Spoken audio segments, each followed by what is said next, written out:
بہن اور بھائیوں، السلام علیکم۔ آپ کا میزبان وحید جی آپ سے مخاطب ہے۔ خیریت موجود، خیریت مطلوب۔ غیبت کی 5ویں تقسیم، اس کی بھی 4 قسمیں ہیں۔ نمبر 1، غیبت صراحتاً و حکایتاً۔ ایک صراحتاً یعنی کسی شخص کا نام لے کر اس کے اوصاف بد بیان کرنا اور اس کی شکایت کرنا۔ دوسرے حکایتاً یعنی کسی کے اوصاف بد کو نقل کرنا۔ مثلا اگر کوئی شخص لنگڑا ہو تو چلنے میں اس کی نقل کرنا، اور کوئی اندھا ہو تو اس کے پیچھے آنکھ بند کر کے چلنا، اور اگر کوئی گونگا ہو یا بولنے میں لکنت کرتا ہو تو بولنے میں اس کی نقل کرنا، اور اگر کوئی شخص متکبر ہو، چلنے میں سینہ اٹھاتا ہو تو اس کی غیبت میں سینہ اٹھا کے اس کی چال سے چلنا، اور اگر کوئی شخص بات کرتے وقت گردن اور ہاتھ وغیرہ ہلائے تو خود بھی اسی طرح کرنا۔ حدیث مبارکہ، رسول اللہ صلی اللہ علیہ وسلم نے فرمایا، میں اس کو پسند نہیں کرتا کہ کسی کی نقل کروں چاہے مجھ کو بہت کچھ مل جائے۔ ترمذی نے اس کو روایت کیا ہے۔ حکایت، ایک مرتبہ حضرت عائشہ صدیقہ رضی اللہ عنہا نے کسی عورت کی نقل کی۔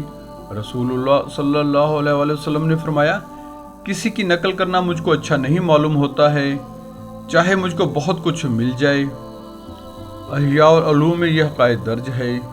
تیسرے، اس طرح کہ ظاہر میں کسی شخص خاص کی غیبت نہ کرے اور نہ کسی کا نام لے، لیکن چند قرائن ایسے ہوں کہ ان کے سبب سے لوگ جان جاتے ہوں کہ فلاں شخص کے عیوب بیان کر رہا ہے اور اس لفظ سے مراد فلاں شخص ہے۔ مثلا یہ کہنا کہ بعض لوگ جو ہمارے پاس آج آئے تھے وہ ایسے ہیں، اور لوگ سمجھ جاتے ہوں گے کہ آج ان کے پاس فلاں لوگ آئے تھے، یہ انہی کی غیبت ہے۔ یا کہنا کہ بعض اشخاص ایسے ہوتے ہیں کہ فی الواقع جاہل ہیں اور محمد فاضل کے نام سے مشہور ہیں، حاضرین اس کو جانتے ہوں اور سمجھ جاتے ہوں کہ یہ فلاں کو برا کہہ رہا ہے۔ یا کہنا کہ بعض لوگ مسجد میں اعتکاف کرتے ہیں پھر اعتکاف توڑ ڈالتے ہیں اور حقیقت میں ایسے شخص کا نام سننے والے جانتے ہوں۔ یا کہنا کہ ایک شخص ایسا ہے کہ کرتا نہایت خوب پہنتا ہے، امامہ خوب باندھتا ہے، لیکن پوشیدہ زنا کرتا ہے، اور لوگ جانتے ہوں کہ کرتا پہننے والا اور امامہ باندھنے والا فلاں شخص ہے۔ یا کہنا کہ بعض اشخاص اپنی بیوی کی تابعداری کرتے ہیں اور اپنے والدین کی مخالفت کرتے ہیں، اور لوگ جانتے ہوں کہ اس سے مراد فلاں شخص ہے۔ یا جب کوئی سیاہ شخص آئے تو اس کے جانے کے بعد کہنا کہ بعض لوگ ایسے سیاہ روح ہوتے ہیں جیسے دیودار، اور مراد اس سے وہی شخص ہو۔ یا کسی بیمار کی عیادت کو جانا اور وہاں سے آنے کے بعد کہنا کہ بعض لوگوں کے بدن سے کیا بدبو آتی ہے، اور لوگ سمجھ جاتے ہوں کہ مراد اس سے وہی مریض ہے۔ یا کہنا کہ بعض لوگوں کے پسینے میں کیا بدبو آتی ہے، اور حاضرین سمجھ جاتے ہوں کہ یہ فلاں کا عیب بیان کرتا ہے۔ یا جب محفل منعقد ہو تو لوگوں کے اٹھ جانے کے بعد کہنا کہ بعض محفلیں ایسی ہوتی ہیں کہ اس میں سبھی لوگ فاسق و فاجر ہوتے ہیں۔ یا جب کسی کا تذکرہ آ جائے تو اس وقت کہنا کہ بعض لوگ بہت شریر یا بخیل ہوتے ہیں، تاکہ لوگ سمجھ جائیں کہ وہ شخص شریر یا بخیل ہے۔ نمبر 4، غیبت تعریضاً۔ چوتھے، یعنی ظاہر میں حال ہو کسی کا اور لوگ سمجھتے ہوں کہ یہ فلاں کا بیان ہے۔ مثلا جب کسی کا ذکر آئے اس وقت کہنا، اس خدا کا شکر ہے جس نے مجھ کو گناہوں سے بچایا، اور مطلب یہ کہ لوگ معلوم کر لیں کہ فلاں شخص گناہ گار ہے۔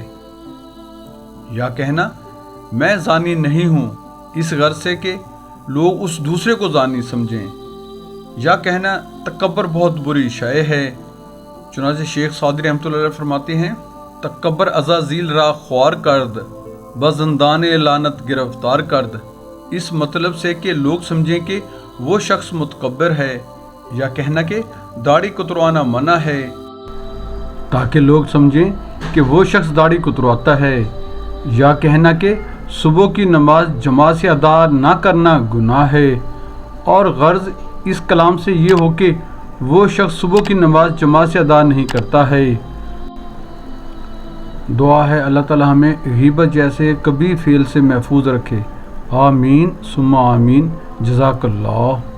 اگر آپ ہمارے YouTube channel Islam T V by Waheed ji پر نئے آئے ہیں تو ہم آپ سے ملتمس ہیں ہمارے چینل کو سبسکرائب کر کے بیل آئیکن پر کلک کر لیں، آل کو چیک ان کر لیں، ہماری ویڈیوز کو اپنے حلقہ احباب میں شیئر کریں۔